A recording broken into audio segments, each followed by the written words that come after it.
Hey guys, I just went live a minute ago without a description in place, so I had to stop it and start over. I want to talk to you about a subject today about moving the evangelism goalpost. I just put out an email and an article on this, and if you're not on our email list, please go to doubleyouroutreach.com, doubleyouroutreach.com. Of course, if you're seeing us here on Facebook, that's great, but with the new Facebook algorithm, obviously the stuff doesn't get seen as often.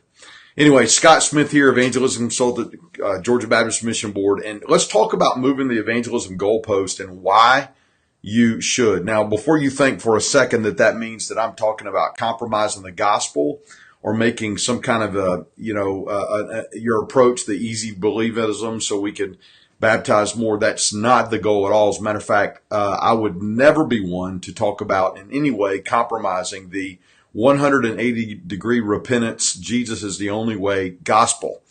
So assuming that is in place, and that's what we want to do. We want to get our people to share a real and true biblical gospel, right? Assuming that that's the case, we might want to move the goalpost, and here's what I mean by that.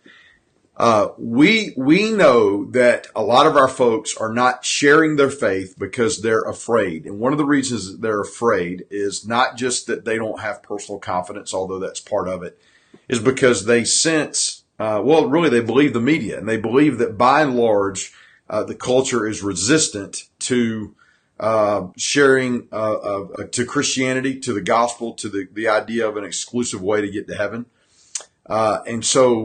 So a lot of our folks they don't want to deal with the rejection. They feel like maybe the questions will be asked of them that they can't answer. They're afraid they're going to get cussed out or whatever.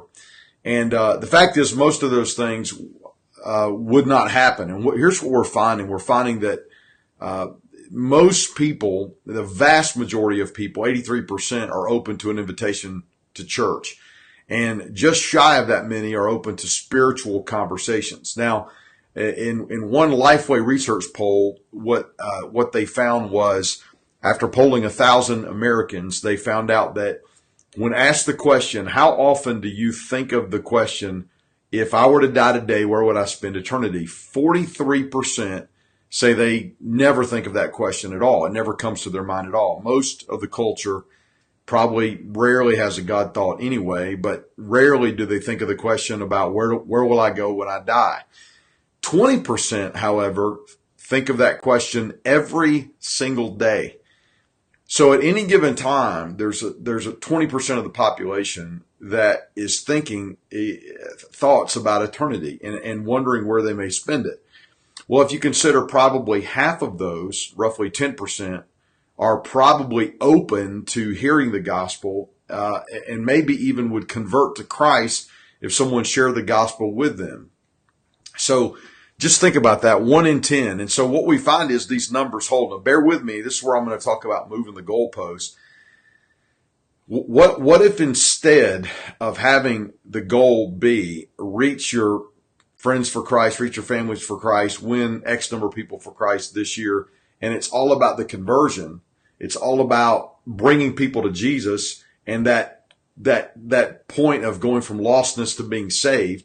What if instead we back that up and make the goal have the gospel conversations? Because while it's true that you miss 100% of the shots you don't take, if we can get our people taking shots, if we can get them just trying to have the gospel conversation, no commitment to an outcome, just having the gospel conversation, training them on the gospel conversation. Well, as soon as you take one shot, as soon as they take one shot, probabilities kick in. Okay. So here's what we're finding. I know when Harvest America came to the Gwinnett Arena, we saw that roughly, we had over 24,000 in attendance. So if you figure the average, attendance rate for each person was 2, each person on average came to 2 of the services. We had roughly 10 to 12,000 attend that crusade, that outreach effort, that evangelistic event, and we had 1,000 come to Christ. So that's roughly 10%. If you look at the on the street witnessing rate, same thing. we found was, as part of the street evangelism leading up to that event, for every 10 people that heard the gospel message, one would convert to Christ on the spot. Again, there's that 10%. I know Maysville Baptist Church had their wild game dinner, and at the last one that they had over 3,100 in attendance. First Baptist Maysville, 3,100, mostly men, in attendance, and they had just over 450 decisions for Christ. So what we find is, in presenting the gospel, whether it's in a large group crusade type event, whether it's a Harvest Sunday, or whether it's one-on-one evangelism, 1 in 10 typically are ready to receive Jesus right now, typically. Over Easter, some of the numbers we see coming in from Easter, we're seeing about the same. And so how do we now, assuming certain things are in place, assuming prayer, assuming the work of the Holy Spirit, assuming that the gospel being shared is biblical and accurate, and it squares with the Great Commission call to share truth in love, with a clear call to receive Christ. Assuming those things are in place, then it just becomes a matter of running the numbers. So if we can get our people to have 10 gospel conversations over the course of whatever set time, then they're probably going to see 1 in 10 come to Christ. Now, assuming that it's going to be a warm audience that they're going to go to, like classmates, coworkers, kinfolks, people that already know them, and then they share the gospel with them, and have that gospel conversation, then they're probably even going to see maybe 2 out of 10 come to Christ.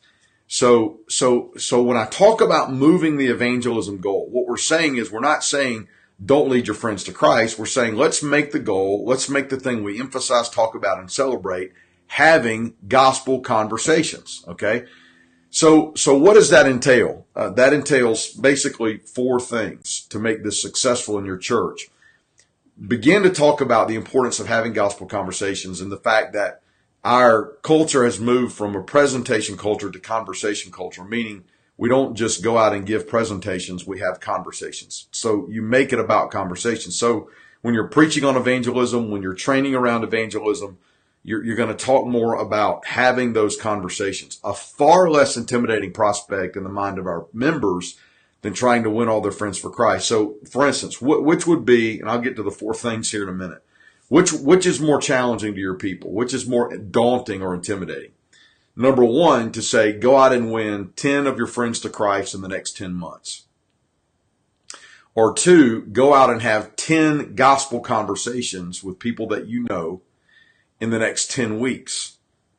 Okay, well, the latter is far more doable in the minds of most of your people. And so if we set the bar too high, and we give them only number 1, and we preach and teach evangelism, and we challenge toward evangelism, and it's all about winning your friends to Christ, and that becomes the goal line, you're going to have 0 participation from most of your church members, because based on all the research we see about the evangelistic intent of churchgoers, it's really, really low. There's non-involvement at many levels. Mostly. And so if we give them the latter challenge, which is go have 10 gospel conversations in the next 10 weeks, it's 1 a week with people that you know, over the course of time, because for every 10 that they share with, they're going to see 1 or 2 come to Christ. They'll ultimately win more to Christ over the course of 1 year than they would have if we just challenged them to go win these people to Christ 1 a month for 10 months. Does that make sense? So when I say move the goalposts, I'm not talking about compromising the gospel. I'm talking about basically bringing the goal down to have the gospel conversation and let that be the goal. And then we celebrate that. So these are the 4 things. Number 1, train and teach on gospel conversations. Okay. Share with your people the importance of just having the gospel conversations and show them what that looks like.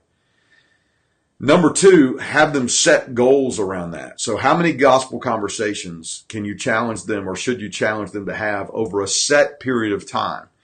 So it may be 10 gospel conversations over a 10-week period. You know, it may be 2 gospel conversations a month for a year, something like that. But you can be more aggressive with it because it's a conversation. It's not necessarily, it's not the intimidating goal of actually winning them to Jesus, and help them. Number 3, you want to give them a mechanism, number 3, to actually report those conversations. So maybe it's on your church Facebook page, or your Facebook group would be better if it's a closed group. Maybe by email, maybe by text, some way that they're just able to quickly and conveniently communicate with one person in your church, maybe you, if you're the pastor, that they had a gospel conversation. And then number 4, celebrate those. So you celebrate the gospel conversations as almost as much as you do the conversion, somebody actually coming to Christ or leading their friend to Christ. And so that becomes the thing that's being celebrated, because what gets rewarded gets repeated. And so you want to build this into your church culture. And so what we're finding is the top evangelizing, the top baptizing churches across the convention as a whole, in the SBC, and of course in Georgia as well, they're using that language a lot more, gospel conversations, having gospel conversations, and they're training their people to have gospel conversations. So if you want to know more about this, obviously it's the latest article on evangelismga.com, and of course on this Facebook page as well. There's a link to that article if you want to use it in your church, part of your sermon, training, whatever. Feel free to do that. But also NAM, North American Mission Board, is challenged all the churches of the Southern Baptist Convention to have 1 million gospel conversations before June, before the annual meeting. And so go to gcchallenge.com. That's gcchallenge.com. And in the comments, I'll drop that link in. gcchallenge.com. And you can even, there's a place where you can share by video your last gospel conversation that you had, that your most recent one. And you'll see a lot of videos already there, but you can sign up, be a church, and register your church there and get involved. But I want to encourage you to do that. Let's move the evangelism goal. Let's encourage our people to have those gospel conversations. Let's use our training times, whether it's a Sunday morning or a Sunday night, or part of your regular evangelism training series, personal evangelism training, to talk about it from that standpoint. Definitely train them to lead somebody to Christ, but make the goal to have X number of gospel conversations over a set period of time. I hope this has been helpful to you today. We appreciate everything you're doing out there in the trenches and leading your folks to lead others to Jesus, and we hope you're able to do that yourself as well. Please leave your comments below, and we'll see you out there on the internet. Don't forget to drop by doubleyouroutreach.com if you want to get on our email list and get more great information along the line. So God bless. Take care. Have a great day.